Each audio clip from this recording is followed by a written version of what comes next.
Dober dan voščim. Danes je v oddaji Barvita jesen moj gost, dr. Iztok Ostan. Prav lep pozdrav, gospod Ostan. Veseli me, da ste v našem studiu in pripravite se, ker to je zanimiv človek, ki marsikaj ve o tistem, kar mi morda premalo mislimo, o čemer mi premalo mislimo, ne, pa bi morali. Gospod Ostan, kar takole bova začela, kako bi vi sami sebe na kratko predstavili našim gledalcem in gledalkam? Torej, po poklicu sem ekonomist z doktoratom iz sociologije na Fakulteti za pomorstvo in promet, Univerze v Ljubljani, predavam predvsem človeške vire. Torej, nič pravzaprav bi lahko rekli o prehrani, o načinu življenja po poklicu, ampak kot učitelj tega predmeta je bilo treba naše študente naučiti tudi, kako paziti nase. Ljudje grejo na ladjo, težke pogoje življenja. No in tu je bilo treba najti tudi ne samo napotke, kako voditi skupine, kako komunicirati, kar je predmet človeških virov pomaga, ampak tudi kako paziti na svoje zdravje. To je ena stvar. Pri tem je pa veliko pomagalo osebna izkušnja. Namreč živel sem kot večina ljudi, mlad, nisem skrbel posebno za hrano in za zdrav način življenja, ampak potem me je udarilo. Dobil sem obolenje jeter, trebušne slinavke in pri 31 letih so mi zdravniki svetovali, naj grem invalidsko v pokoj. No, takrat se pa človek res strezi in reče, zdaj pa treba nekaj narediti zase, če zdravniki ne morejo pomagati, ne. Tako da, ker sem bil takrat že strokovnjak na drugem področju, sem začel te stvari za svoje potrebe študirati na temeljit način, na strokovni, najti rezultate, kaj je res učinkovito, kaj je varno. No in tu je šla moja pot ozdravitve, ki je trajala 23 let. In vidite, je prepletanje na eni strani socioloških, ekonomskih tem, po drugi strani podton pa je tudi skrb za zdravje. Temu bi lahko rekli slaba osebna izkušnja, če se ne bi tako dobro končalo, ne? Glejte, vsi imamo te slabe izkušnje. Sem imel to srečo, da sem imel zgodaj in da sem se lahko še relativno mlad podal na poti, ki jih ponavadi srečamo pri 50 letih. Tam pride infarkt, pride rak in je treba nekaj narediti zase. Tako da moram reči, da je bilo to kar srečna okoliščina. Pa verjetno tudi vaše znanje, morda na drugem področju, ampak vseeno, neuki človek bi težko prišel do tega spoznanja v mladosti, v tistih letih, ko ste vi, naprimer, se pa zavestno odločili, ker ste nekaj že vedeli o tem, kaj je človek in kakšen ustroj od človeka. Je prav gotovo, da ste se drugače zanimali za svoje telo in svoje zdravje, kot se nekdo drug, ne? Vsekakor, ampak da še rečem to, mi potrošniki, jaz se imam za kvalificiranega potrošnika, ne pa strokovnjaka za prehrano ali kaj take stvari, smo kar v težavah, ko vzamemo kakšno učbenik o prehrani v roke. Namreč, kaj se zgodi? Vzameš eno knjigo, imaš ene napotke in neke raziskave, ki stoji od zadaj. Vzameš drugo, je čist kontra, pa tudi neke raziskave od zadaj. Torej, tudi stroka ni enotna v tem, kaj je pravzaprav treba narediti in nazadnje, to smo pa tudi v pomembnih člankih, članki z področja prehrane so bili naši objavljeni v eminentnih znanstvenih revijah z področja prehrane, tako da me imenujejo tudi oče nove teorije apetita za sebični gen. No, tu nam je ta nova teorija pomagala razumeti, da je pravzaprav človek sam protisloven, da neke raziskave pokažejo pravilno, da je z enega vidika potrebno nekaj, z drugega vidika, ker je drugi del fiziologije čist drugačen, zahteva pa čist kontra, torej da je protislovna sama naša narava in tukaj je težko pravzaprav najti neko ravnovesje. Res je treba nekaj znanja, upam tudi oplemenitenega željo, da bi bilo čim bolj enostavno, to so tudi moje knjige, ki so šle, da bi bilo to preprostim ljudem tudi dostopno in razumljivo. Vedno je bolje, da je enostavno napisano. Mislim, da vsak bolje razume, tudi tisti, ko so malo bolj učeni in prej je jasno, kaj je pa kaj ni, če je v preprostem jeziku, predvsem pa po slovensko. Tukaj imava eno od knjig, ki ima naslov Ko zdravila odpovedo. Podnaslov te knjige pa je Knjiga o krepitvi življenjske moči. Tu ste trije avtorji, vendar niste samo tako iz vljudnosti napisani prvi, ampak ste res eden glavnih avtorjev te knjige.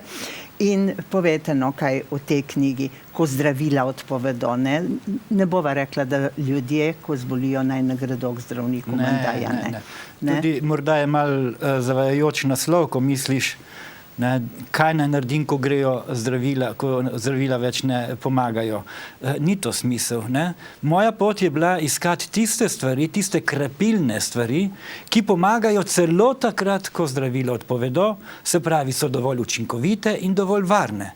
In ko sem to študiral in iskal take stvari, sem rekel, če njim pomagajo, celo v trenutku, ko zdravila ne pomagajo več, je seveda dobro tudi za nas, ki smo krepkejši, da to uporabimo, da se tako okrepimo, da ne bomo prišli v situacijo, ko zdravila odpovedo, skratka, da živimo zdravo na osnovi teh znanj.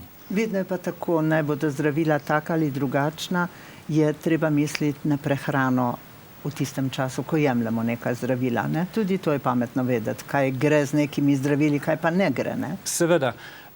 Za svetovanje o prehrani bolnikov, nosečnic, doječih mater je pristojen samo zdravnik. Celo strokovnjaki za prehrano tega pravzaprav strokovno ne smejo, tako da je v takem primeru gotovo treba iskati tudi pomoč zdravnika, da ti svetuje, kako nekaj se kombinira z zdravili.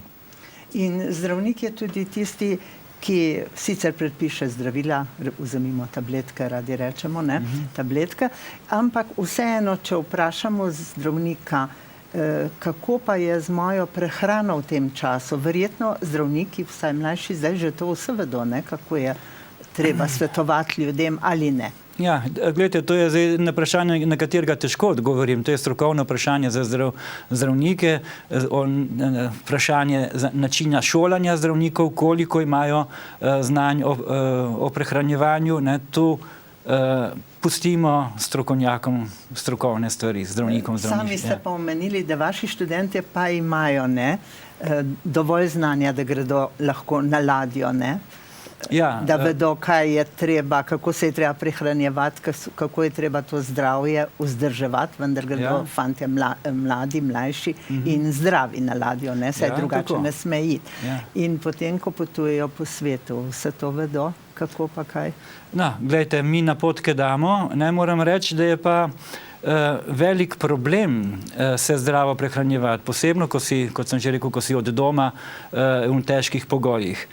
Ko sem iskal načine, da bi to študentom na enostaven način predstavil, našel metode, da bi bilo to enostavno, sem prišel do odkritja, ki ni moje odkritje.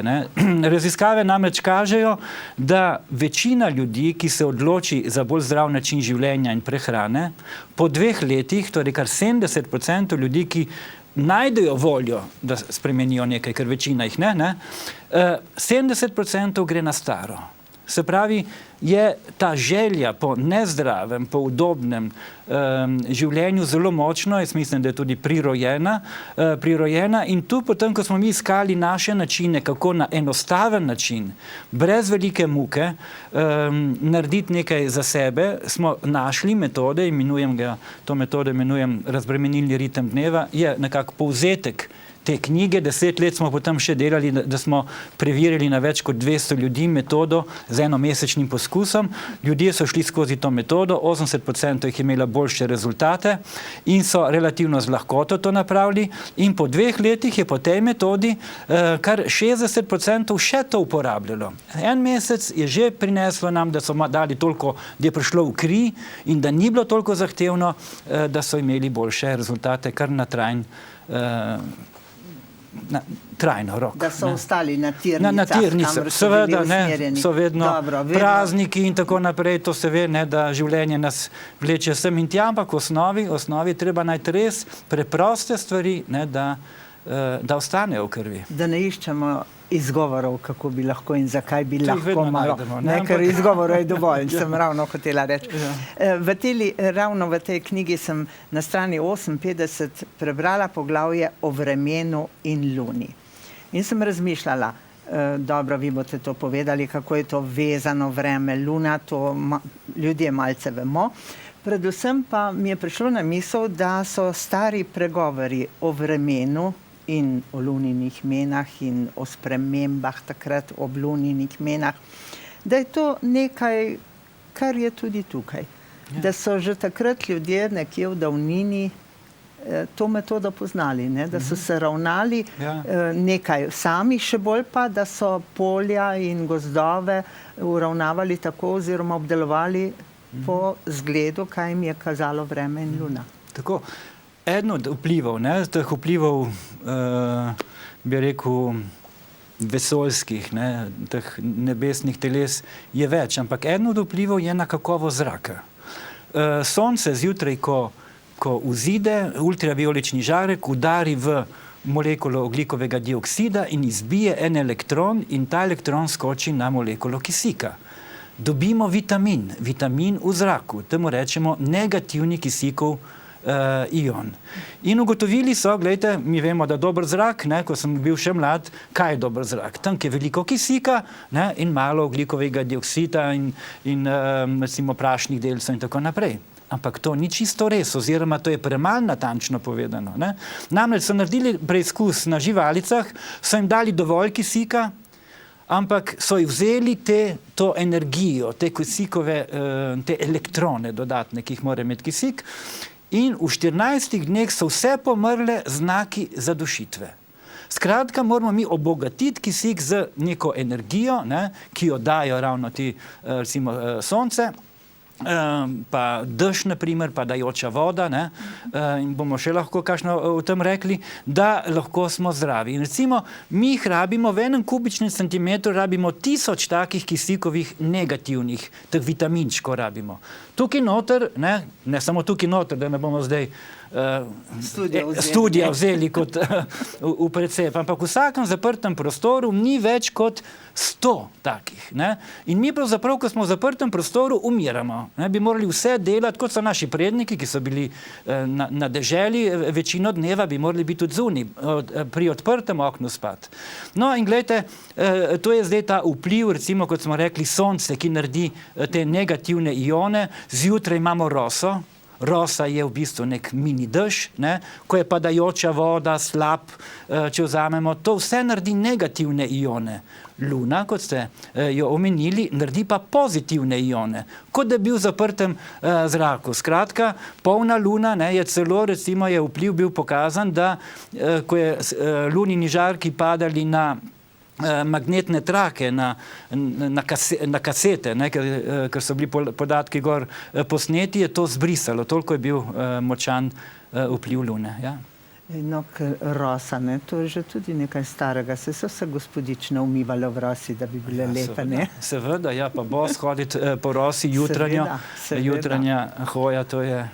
V tej knjigi je še, no, vsa poglavja, da ne bodo ljudje mislili, vsa poglavja v tej knjigi so zanimiva, vendar še nekaj je, kar je malce čudno za nas, recimo.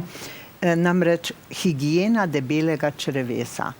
Zdaj bi prav rada vedela, kaj si ljudje mislijo, ko sem omenila higieno debelega črevesa, na kaj je kdo pomislil. Pa vi povete, kaj je treba pri tem misliti, na kaj? To je žal tabu tema celo znotraj medicine. Ko sem bil otrok in sem šel k zdravniku, to prvo, kar mi je vprašal, a sem šel na stranišče. Ne? Danes o tem, kar je tam spodaj, se ne govori. Ne? In tako se dogaja, da imamo to področje in to medicina priznava, da je najbolj zanemarjeno stanje črevesti, pa črevesna flora zelo zanemarjeno, da pravzaprav ne hodimo niti redno na blato. Ne? Kaj je normalno? Zdravniki ugotavljajo, ne, do tega so zelo tolerantni, da je normalno, ko se recimo v srednji šoli učijo, od 3krat na dan do 1krat na 3 dni, če greš na blato, da je normalno. Ampak to je premalo. Ne? Naravna higiena pravi, da je normalno iti na blato 2 do 3krat na dan. Zjutraj, ko vstanemo, vemo, da je treba iti na WC in če je vse normalno, to bi bila normalna stvar, v tistem jutranjem času, morda ne ravno tisti trenutek, ampak opraviš tudi to potrebo. In potem je pa še trenutki, ko je naravno, da bi morali iti na potrebo tudi po kosilu, po obroku, ko pride hrana iz želodca v 12-terni, gre skozi ta vrata in nastane refleks peristaltike, mišice v črevesju začnejo zaporedoma se premikati in porinejo blato. Tako da vidite, zjutraj je to normalno, pa recimo še po kosilu, in to bi potem tudi bilo treba poskrbeti, ker če ne gremo, vsaj enkrat na dan je že premalo, ampak je še mejno dopustno, ampak če niti enkrat na dan ne gremo in gremo spat s polnim črvesjem, da nismo to izpraznili, pomeni ti strupi, ki se noter nabirajo, debelo črvo je največja zaloga strupa v našem telesu, ne pravzaprav nas zastrupljajo po noči, ko grejo strupi v telo, v kri. To se pravi, treba se tudi redno prehranjevati, ker drugače te verige ni, ne? Če nimaš nekega reda prehranjevanja. Vsekakor, ja. Tudi to je problem sodobnega človeka. Ne? Morda zadnji čas le ljudje mislijo na to, da je treba jesti nekje približno, da je treba predvsem zajtrk imeti, ne ga spustiti in se odločiti samo za tako zdravo kavo. Ne? Res, več govorimo o tem in mislim, da se je ljudi že malce prijelo, vsaj mladih ljudi morda. Vendar pa, kaj pa, to sva rekla redna prehrana, kaj pa post? Ja, gledajte, tukaj zdaj bi lahko rekel protislovje. Ne? Na eni strani sem zagovornik 5 obrokov na dan, če ne 5, vsaj 4, kot je Svetovna zdravstvena organizacija priporoča, predvsem, da bi bilo v vsakem obroku sadje in zelenjava, ali zelenjava nekaj od tega, da imamo tistih priporočenih 5 obrokov sadja in zelenjave na dan, da imamo 400 gramov. To je ena plat medalje. Ampak gledajte, kaj so raziskave pokazale. Ko so miši naredili preizkus na miškah, kaj sem naredili? 24 ur jim niso dali nič jesti. Potem 24 ur so lahko jedli, kolikor so hotele. Seveda celostne hrane, da je bilo vse noter, ne? Seveda te boge miške, kaj so naredile, so se napokale drugi dan, ker so bile lačne, so rekli, zdaj je prilika in so se preveč najedle. Ne? In potem spet 24 ur nič, samo pit in tako naprej. Vsak drugi dan so jedle. Rezultat je bil, da so te miške živele 30% dlje, manj raka in manj kardiovaskularnih bolezni, srca in ožilja. Torej, vidite, tukaj je pa zdaj nekaj, kar se združuje z našo staro modrostjo. Včasih je veljalo o petkih je bil post, po pustu do velike noči je bil spet redukcija, vsaj mesa in tako naprej. Skratka, vse kulture poznajo post. Ne? Jaz sem prvi post naredil leta 86 in to pod zdravniško kontrolo. Prijateljci zdravnici sem šel, pa moja takratna soproga. In ker sem prebral knjigo od Ajrole o postu, sem iskal svoje zdravje, sem rekel, morda pa tudi to. No, in sem se odločil, da bom en tedenski post naredil.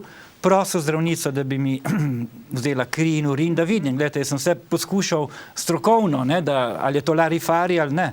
No, seveda najprej ni hotela, nič slišati, ker to zdravniki, čeprav so prvi posti na miših narejeni že leta 1935, članki o kalorični restrikciji, to jih je na stotine že znanstvenih člankov, to je strogo potrjeno, da podaljšuje življenje, no, takrat ni želela in sem rekel, jaz bom vseeno to naredil in potem je popustila in je bila presenečena po enem tednu, ko se je sedimentacija mi znižala, hemoglobin povečal, celotna krvna slika se mi je izboljšala, počutje je bilo fantastično, seveda večno ne moreš živeti brez hrane, ampak je to dejansko, gledajte, post je pozitivna oblika stresa. To je stresa, ker narava ne želi, da bi mi delali post, ker takrat jemo premalo hrane, da bi bili mi reproduktivno uspešni. Vemo, za reprodukcijo je treba kaj več pojesti, ne gre kar tako. Ne? In narava ne skrbi za naše zdravje, ona želi, da smo reproduktivno uspešni in nasili, da jemo več. Zato je v postu pride do stresa, 6. ura popoldne, če nisi psihično pripravljen, bi pojedel cel hladilnik, ne samo kar je v njem, in če si pripravljen in greš preko tega, potem je lahko že vidite enodnevni posti, ki jih relativno redno uporabljaš, so lahko izredna stvar, ker takrat se telo zelo regenerira, obrambni mehanizmi so močnejši in tudi, če naslednji dan pride kakšen grižljaj več, kar ne bi bilo po neki pameti v redu, je v redu, da narediš ta predah s postom, ker je tako krepilen. Je pa vseeno enodnevni post, 7-dnevni ali drugi, ki se gredo cel mesec posta, piti, je treba tekočine. Ne? Tisto Ja, pa, treba tekočino. za tekočino pa post ne velja. Ne? In tudi, gledajte, včasih sem delal klasične oblike poste, kjer so bile samo voda, iz tega nisem samo vode, sem sokove pil, ampak to, če delaš dosti časa, prideš do beljakovinske podhranjenosti in drugih težav, je lahko tudi koristno, ampak danes prakticiram bolj kratke poste, kjer pa vedno poskrbim, tako kot so v preizkusih delali na živalih, ko so zmanjšali kalorije, so vedno poskrbeli, da so imeli dovolj vitaminov, mineralov in drugih esencialnih hranil, tako da celice trpijo samo lakoto kalorij, ne pa bistvenih hranil. Torej mora biti post z eno pametjo narejen, ne?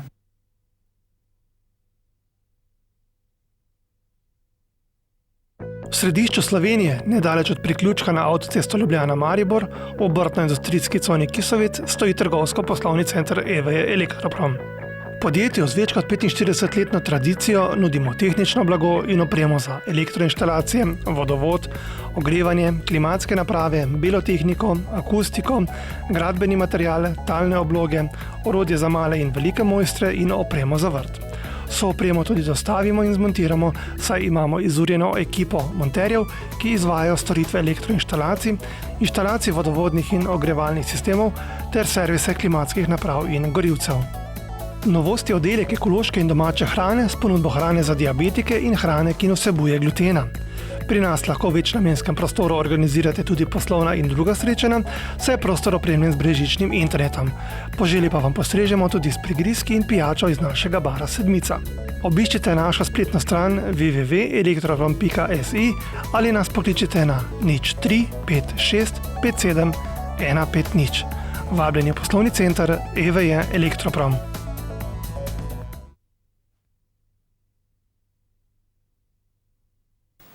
Po tem kratkem reklamnem bloku smo spet skupaj in z nami dr. Iztok Ostan. Že v prvem delu pogovora ste nekajkrat omenili beljakovine. In tu pred sabo imam, to pa je samo vaša knjiga, samo vi ste avtor, Beljakovine za življenje in smrt. Kar tako moj zastrašujoč naslov se mi je zdel, dokler je nisem odprla. Kaj pa je beljakovina sploh? Kaj je to, kako bi preprosto povedali, kaj je to beljakovina in pa seveda, kako pomembne so beljakovine za naše telo? Ja, beljakovine so molekule, snovi, ne, ki so v naših celicah. Iz njih so na primer narejene mišice v glavnem, ne? In tudi ko iščemo beljakovinsko hrano, vzamemo kaj mesnatega, jajca in tako naprej. No in časih, ko še nisem nič o tem vedel, sem mislil, ja, beljakovine treba je zato, da se ukrepimo, da otrok zraste, da športnik ima mišično maso, ampak dosti več. Glejte, beljakovine, 60% trde snovi v celici, 70% je voda celice, 30% so trde snovi in kar 60% teh trdih snovi so beljakovine. In beljakovine so recimo vsi encimi. Vsi procesi ne morejo iti, noben ne more iti, če nimaš encimov. Imunoglobulini, imunski sistem, hemoglobin, ne, je tudi beljakovina. Dalje, vsi hormoni so beljakovine. Skratka, vse, kar dela celica, delajo beljakovine, to je strojni aparat. Za slišati, za videti, vse to delajo beljakovine. Skratka, mi ne moramo dobro živeti, če bi ne imeli dovolj beljakovin. Ampak, zdaj pa en ampak tukaj, ne, da so te beljakovine zelo zahtevne, kar se tiče presnove. Ne. In vidite, pomembne na eni strani, na drugi strani pa zelo problematične. Vendar za te beljakovine moramo vedeti, ne, kaj, kako jim streči. Ja, seveda, ni vseeno, kaj dajemo v telo, ker telo se na vse odziva. Ne. In kako naj kombiniramo posamezne beljakovine, kakšna naj bo ta optimalna kombinacija beljakovinskih živil, kot rečemo? Ja, to je kompleksna problematika. Upam, da bom uspel na kratko in preprosto povedati. Glejte, beljakovine so sestavljene iz sestavin, ki se imenujejo aminokisline. 20 jih je. V travici jih je 20, v bakteriji ali pa v nas vedno jih je 20. Samo da je druga sestava. 8 od njih je takih, da jih moramo dobiti s hrano, ker naše telo tega ne uspe narediti. To je problem, ki ga nimajo bakterije, one znajo vse narediti, mi bolj razvita bitja, ne, to je vsi vretenčari, imamo ta problem, da moramo iskati beljakovine take, da imajo vseh teh 8 esencialnih aminokislin. Te so na primer v vsej živalski hrani, jajca, mlečni izdelki in meso, to je beljakovinsko popolna hrana. Pri rastlinski hrani pa je tako, so samo stročnice. No, še nekaj bi se našlo, ampak v glavnem taka bolj krepka hrana so stročnice, fižol, leča, soja in tako naprej. Zdaj, kaj je zdaj problem? Problem je na eni strani, kako prebaviti, ne bova se tega lotila, ki je preveč, ampak problem je odvajanje strupov. Ne? Kako kombinirati hrano, da rešimo glavni problem. Namreč izkoristek teh aminokislin je zelo nizek in je veliko odpadkov, ki obremenjujejo jetra in ledvice. Za mladega to ni problem. Ne? Vzamem na denič tak sendvič, tako 3 plasti razne beljakovinske, ne? Kot pravimo, jaz sem iz Bovca doma, poje rogato in kosmato, nič mu ne stri narobe. Ne? En starejši možakar ima problem. Zakaj ima problem? Ker je teh odpadkov veliko, on recimo 70 let star človek in ima zdrava jetra in ledvice, če je bolan je še hujše, ne? Ima celic, število celic v jetrih in ledvicih 1/3, 30% tistega, ki manj mlad. Poješ en zrezek, eno jajce, kot mlademu ti nič ni bilo hudega, zdaj pa se ne počutiš prav. Zakaj ne? Ker ko grejo ti odpadki, to je recimo amonjak najprej gre v jetra, pa se to spremeni v sečnino, ne grejo ven. Filtri naši jetra in ledvice imajo tretjinsko kapaciteto in to zastaja sečnina v krvi, temu reče strokovnjaki BAN, blood urea nitrogen, povečanje sečnine, nastaja putika, slabo počutje in vidite, mi starejši, ki bi še kako rabili beljakovine, ne, pravzaprav se izmikamo beljakovinam, ker jih čutiš, da te ne paše več. In končaš, in to je žalostno, v domu upokojencev na mleku in gresu. Brez beljakovin praktično več, pa še bi jih kako potreboval. In tukaj, gledajte, ni nobene idealne kombinacije. Jaz sem bil na raznih seminarjih, na Dunaju in drugje, da bi našel, kaj je v naravi takega, da bi imeli pa tako, da ne bi obremenjevalo jeter. Vse je to naravna nepopolnost, ne? Narava tega ni rešila, to moramo rešiti mi, ljudje, in so našli rešitev. In tega se je treba zavedati takrat, ne, že v mladih letih, da živiš tako, da vedno skrbiš za te. Kaj pa 50 let nisem mislil na to, zdaj je pa to, ko vi pravite, karkoli pojem, me tišči, se me slabo počutim. Kaj pa lahko v tem trenutku potem še naredimo? Glejte, to je moja slika, ko sem imel ravno to, kar ste lepo me vprašali, 50 let star, no ta je črno-bela, pa je lahko malo zavaja, tukaj pa 10 let kasneje. Glavna sprememba, ki sem jo naredil, da je prišlo do te regeneracije, tukaj sem bil zdrav, 23 let sem se mučil, leto poprej sem ozdravel z živo vodo, ne bomo danes govorili o njih, ampak to je z nekimi pravzaprav prehranskimi dodatki, ki naredijo vodo tako, kot je v dolini Hunza, kjer so stoletniki. Vidite, sem bil zdrav, ampak na vide že izčrpan. Kaj je bilo? Manjkalo mi je bilo beljakovin in sem poskušal z raznimi beljakovinami in športi se okrepiti, ampak pri 50 letih ne, imamo to izkušnjo, da špehec gre hitro gor, ne, mišice pa ne. In vidite, kljub temu, da sem jedel in jajca in tako naprej, druge stvari, meni pravzaprav tega problema nisem rešil in sem šel iskat. In kaj sem odkril? Da je pravzaprav treba dobiti izvlečke iz beljakovin. Teh 8 esencialnih aminokislin, to so iskali 50 let, da bojo taka sestava, da ne bo nobenega odpadka. So našli, to je prehranski dodatek, ne bomo govorili komercialnih imen, ne, o tem, ampak v teh knjigi govorim, da je pravzaprav so našli hrano, ki je pomiri naše celice, kjer ni nobenega odpadka, telo se s tem ne muči in lahko na hitro se regenerira. To se čuti v 14 dneh te razlike, ne. Če pa 10 let delaš kot jaz, pa pride lahko do lepe regeneracije. No, in to mi je pomagalo, vidite, je problem.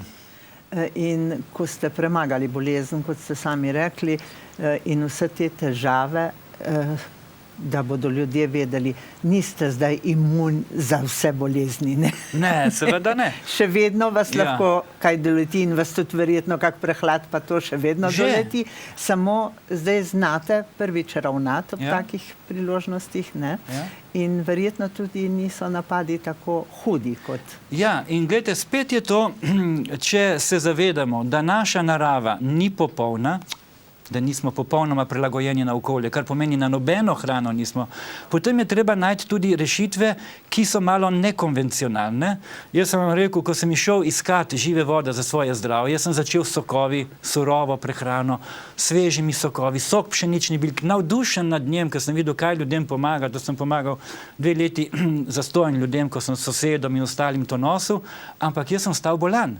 In potem sem prišel na to živo vodo po tipa Hunza, kot sem rekel, te himalajske vode, in po 2 letih in pol sem ozdravel. Zdaj, če govorimo o prehladu, kaj se je pa tudi pokazalo, poleg moje regeneracije, in to je zdaj medicinsko dokazano, ne, recimo na paradontozi, kako deluje. Ko pride prehlad, rečemo, ne, bakterije se namnožijo in zboliš, kaj narediš, gre zdravniku, ti da antibiotike, ne. Kar je pravzaprav, če bi imel pljučnico, bi jih tudi jaz vzel, seveda, ne? Še sreča, da imamo take rešitve. Ampak kot vemo, antibiotiki sicer ubijajo naše sovražnike, na drugi strani pa škodijo tudi našim celicam, ne? Zdaj, danes imamo pa to hrano, ki omogoča drugačno rešitev. Antibiotiki so zelo oksidirajo telo, ne? Če imamo pa antioksidantske rešitev, in te žive vode so antioksidantske, imamo dvojno rešitev. Tudi, če je zelo antioksidantsko, se bakterije ne morejo razvijati, torej to je zaviranje bakterij, obenem pa istočasno, ne da bi škodilo našemu telesu, povečujemo imunski sistem. Izkušnja osebna, ki nisem ena, sem ankete tudi naredil, ko se pojavi prehlad, ščipat, ne? Takrat recimo povečaš to živo vodo količino in vse skupaj traja 3 dni. Ne? Rečeš, ja, jutri bom bolan, jutri nisi bolan, ne? Si še vem, jutri, naslednji dan bom bolan. Ne? In ko bi moral potem res boleti, pravzaprav pa, ja, saj se mi je pa malo odleglo. Namesto, da bi trajalo vse skupaj 7 dni, ne, kot je običajno pri prehladu, imaš z lažnimi simptomi v 3 dneh. Ne? Živa voda, ljudje slišijo živa voda, pomislijo, da je kaj živega v tej vodi. Ja. Samo se da povedati v 2 stavkih, kaj je to živa voda? Zelo na hitro, ne, to izraz pomeni marsikaj, tudi tista žuboreča voda tam na hribu, ki teče. Ampak to, kar jaz obravnavam kot živa voda, kar stroka imenuje, to so vode, kakršne so v živih organizmih. Voda v našem telesu in v travci in v jabolku je drugačna, kot je v potoku. Telo jo mora energetizirati, preden to lahko res funkcionira. In tako vodo, kot je v jabolkih, ne, kot je sam dosti močnejša, teče kot izvirna voda samo v nekaterih krajih na svetu. Recimo, ste slišali verjetno za lurdsko vodo. V Lurdu sveta voda zdravilna. To je magmatska voda, ki je antioksidantska. Ne? Šla je voda globoko do magme, gor pride gor živa. In take vode so v krajih, kjer so stoletniki, na Tibetu, v dolini Hunza, v Gruziji, ne? Tukaj so pa ledeniške vode, ki zaradi posebne lastnosti ledenikov in vrtinčenja vode v tistih gorskih potokih dobijo antioksidante noter, dobijo nek vodik in so take kot v živem organizmu. To je pravzaprav skrivnost živih vod. No, to je spet reklama za vodo, ne? Ker voda je resnično nekaj, kar... Si to, kar piješ, je rekel dr. Koanda. Tako je, ne samo živa, sveta voda bi morali reči, ne? Tako nas ohranja pri življenju. Ja, res, če kdo hoče vedeti še več o tej živi vodi, ima priložnost, si lahko to dobi vašo knjigo. Zapisali pa ste sami, da se vam zdi, da obstaja potreba po 3. renesansi prehranske znanosti. In pravite, da bo tu glavni tok prehranske znanosti postavljal nove naloge pred človeka. Ja, če hočemo o 3. renesansi govoriti, je treba o drugi kaj povedati, ne? Kaj je ta druga renesansa, to so strokovnjaki opredelili, ne pa jaz. Pred desetletji si je prehranska znanost in svetovne zdravstvene organizacije zadale nalog, da rešijo bistveni problem sveta, to je lakoto, ne? Torej, da so ljudje podhranjeni, se ne prehranjujejo v skladu prehransko piramido, manjka vitaminov, mineralov in še marsičesa, zato nastanejo razne bolezni v nerazvitem svetu, ne? Je pa problem, ne, da imamo, če ta prehranska piramida jo štejo kot optimalna, dajte, jaz pravim, da je to grobi okvir, ki ga moramo spoštovati. Če gremo iz njega, je sigurno slabo. Ampak, če hočeš ti nekaj bolj optimalnega imeti, recimo biološko pridelana hrana, ti se prehranjuješ z prehransko piramido, kupiš v trgovini zelenjavo, kakršna je, ki je tudi špricana in tako naprej, in si v skladu s temi pravili. Ampak je dokazano, da je biološko pridelana hrana boljša. Ne? Torej, če daš dodatno kvaliteto tej hrani, v smislu biološkovi, daš nadstandardno zdravo prehrano. Imate tisto minimalno zdravo prehrano in nadstandardno. No in tukaj govorim zdaj o optimizaciji. Treba je ne samo imeti ene grobe okvire, ampak znotraj teh okvirov znati še boljše variante in mislim, da bo to tisto, kar bo morala prehranska znanost nam, potrošnikom, dati znanja, kako pravzaprav ne samo grobe okvire, ampak res, kaj je za mojo celico najboljše. To upam, da bo renesansa prehranske znanosti. Prav lepa hvala za tale obisk v našem studiu, gospod dr. Ostan. Mnogo dobrega smo zvedeli, precej novega in slišali ste, spoštovane gledalke, spoštovani gledalci, kako je to brez znanja pač ne gre v življenju. Tudi tisto čisto preprosto učenje iz narave pride človeku še kako prav, ne? Če zna naravo opazovati, poslušati in se z nje učiti, to so rekli že stari ljudje. Vam hvala za vse te nauke, ki ste jih danes dali, še veliko uspeha v življenju vam želim. Ostanite tako lečili in zdravi še naprej, kakorkoli že. Vem, da delate na tem, da ostajate taki in to bi morali delati vsi. Vam pa, drage gledalke, dragi gledalci, vse lepo še vnaprej, pa srečno. Hvala za povabilo.